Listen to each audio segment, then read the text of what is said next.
하나 둘 셋. 안녕하십니까. 3화LR입니다. 김성동 교수님자 제5판 형법정론 제1회독 855페이지 제2장 우리나라 보안처분제도 보겠습니다. 3화LRTV 7차 구독 추천을 부탁드리고 유튜브 구독을 권합니다. 로마자 1번의 우리나라 보안처분제도의 역사. 우리나라 보안처분에 관한 최초의 법적 근거는 1972년에 개정된 유신헌법 제10조 1항에서 국민은 신체의 자유를 가진다. 누구든지 법률에 의하지 아니하고는 처벌, 강제노역과 보안처벌을 받지 아니한다. 이다. 하지만 우리 형법은 총칙에서 형벌에 관한 규정을 두고 있을 뿐 보안처벌에 관한 일반적 규정을 두고 있지 않다.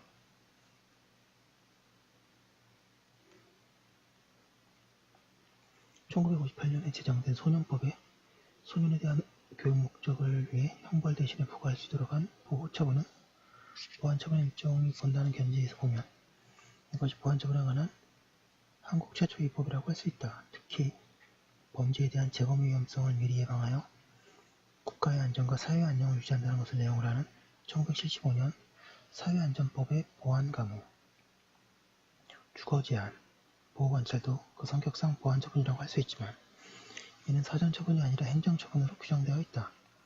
전통적으로 보안처분의 대상이 되는 정신병자 등 책임능력자나 상습유봉자와 같은 행위자에 대한 보안처분은 1980년 사회보호법의 제정을 통해 비로소 가능해졌다. 1980년에 제정, 시행되었던 사회보호법은 보호감호, 치료감호, 보호관찰과 같은 보안처분을 규정하고 있었으나 그동안 끊임없이 제기되어 보호감호 제도의 유연성 논의 끝에 국회에서 2005년 8월 4일날 사회보호법 폐지법률이 제정됨으로써 폐지되었다. 이로써 보호감호는 보안처분의 종류에서 제외되었지만 같은 날 국회를 통해 마련된 치료감호법이라는 별도의 법률에서 치료감호 및 보호관찰은 보안처분으로서의 명맥을 유지하게 되었다.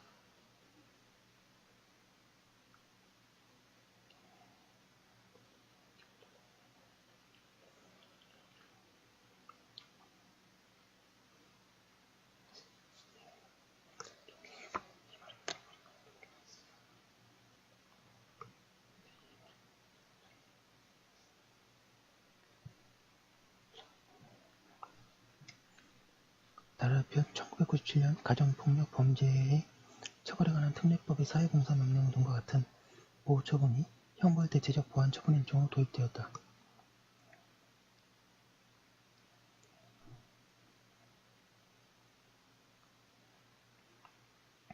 (2000년대에) 사회의 이목을 집중시킨 성폭력 범죄에 대한 대응 수단으로서 형벌 보충적 성격의 신종 보안처분이 속속 도입되었다. 2000년에 구 청소년의 성보호에 관한 법률에서 신상정보 공개라는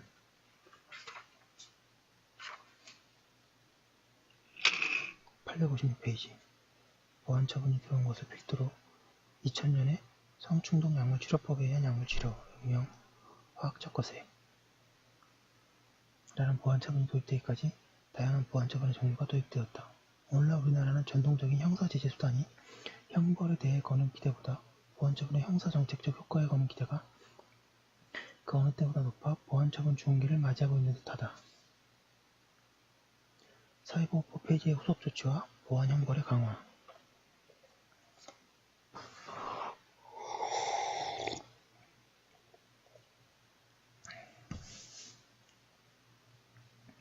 구 사회보호법이 폐지됨으로써 보호감호 제도가 범죄에 대한 대응 수단의 목록에서 배제되어 외형상 보안처분의 입지가 축소된 것과 같은 외관이 있었지만 보안 목적은 보안처분이라는 수단이 아니라 형벌이라는 수단 속에서 더욱 견고하게 확장되었음을 유의해야 한다.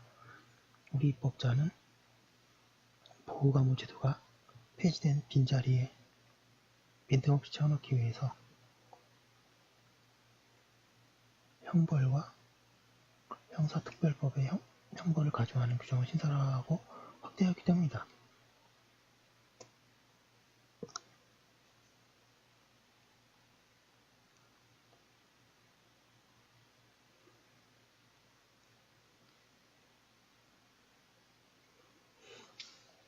이에 따라 형법은 상습범과 누범을 가중처벌하고 있는 형법의 형법의 가중 규정을 그대로 유지하면서 특별범죄 가중처벌 등에 관한 법률, 폭력행위 등 처벌에 관한 법률, 특별강력범죄의 처벌에 관한 법률 등 형사특별법에서 유범과 상습범의 성립 범위를 더욱 넓게 규정하였고 법정형의 상한과 하한을 모두 종래 형법에 비해 큰 폭으로 상향 규정하였다. 2010년 3월 31일 날 특강법의 위 조항은 삭제되었지만 형법의 상습강간죄와 상습강제추행죄가 신설되었고 형법의 법정형의 상한이 2배로 상향 규정되었다. 뿐만 아니라 이처럼 광범위한 영역에서 누범과 상습범을 가중처벌하는 데 그치지 아니하고 상습범과 누범은 그 근거와 개념이 다르다는 논리에 의해서 상습범이 누범의 요건을 충족하면 누범도 가중처벌할 수 있을 뿐만 아니라 형사특별법상의 누범에 해당하더라도 형법의 누범 요건에 해당한다면 형법도 당연히 적용되고 있다.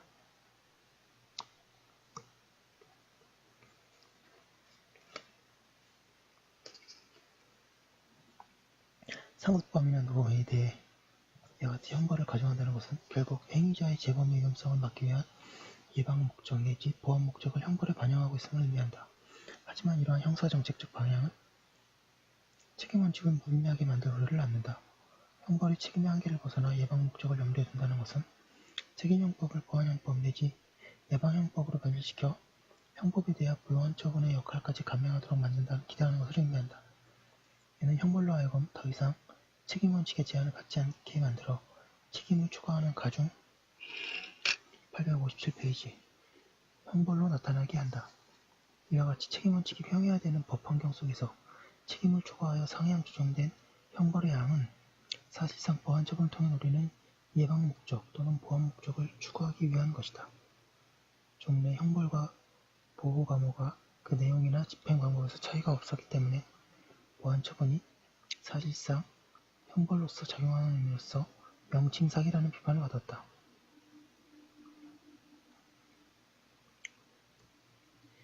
이처럼 형벌이라는 이름으로 부과되지만 실제로는 예방의 수단으로 책임을 초과하여 부과되는 형벌은 그 자신의 형벌이 아니면서 형벌이라고 사칭하는 형벌사칭이라고 할 수 있다.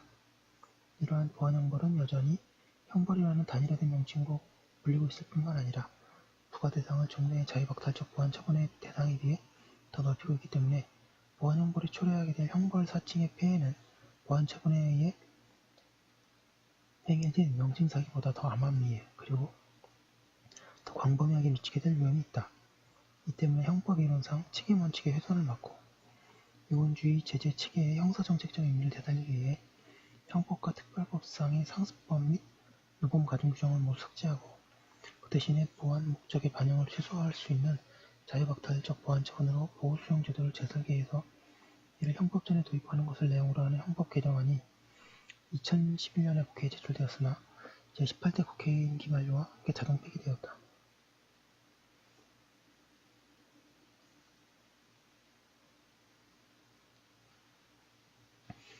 지금까지 우리나라의 입법자는 보완형벌을 강화하는 데 그치지 않고 보다 강화된 신종 보완 처분을 계속하여 도입함으로써 강성 형사정책의 기조를 유지하고 있다.